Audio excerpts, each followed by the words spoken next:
ఇంట్లో చేసిన బిర్యానీ ఎప్పుడూ తినేదే గాని డిన్నర్‌కి రెస్టారెంట్‌కి వెళ్ళి మరీ బిర్యానీ ఆర్డర్ చేశారు. 20 నిమిషాలు వెయిట్ చేయించి మరీ ఉండి ఉండని వేడితో సర్వ్ చేశారు. అది చూడగానే పిచ్చి పీక్స్‌కెళ్ళింది. ఆర్డర్ చేశాం కదా అని మారు మాట్లాడకుండా తినేసి బయటకు వచ్చేశాం.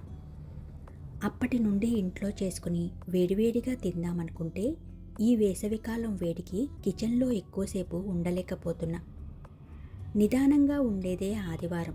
ఆ ఆదివారం ఉదయాన్నే లేచి మిక్స్డ్ చికెన్ కర్రీ బిర్యానీ చేయడం స్టార్ట్ చేశా. సూర్యభగవానుడు బగబగలాడకముందే కిచెన్లో నుంచి బయటకు వెళ్ళిపోవాలి.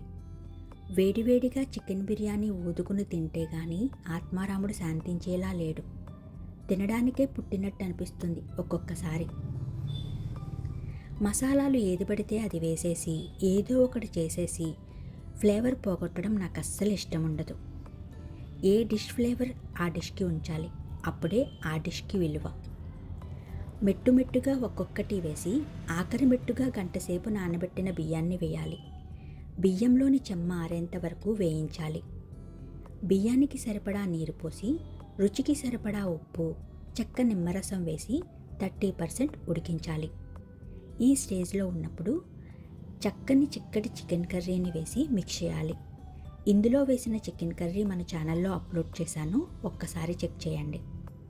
కుక్కర్ మూతపెట్టి 2 విజిల్స్ రానివ్వండి మీడియం ఫ్లేమ్ మీద. ఈ ప్రాసెస్ అంతా కూడా ఫస్ట్ నుండి లాస్ట్ వరకు మీడియం ఫ్లేమ్ మీద మాత్రమే జరగాలి. ఏమని చెప్పను, ఎంతని చెప్పను, వేడివేడిగా తింటుంటే గొంతులోకి అలా జారిపోవాలంతే. ఉంటా మరి, బై బై.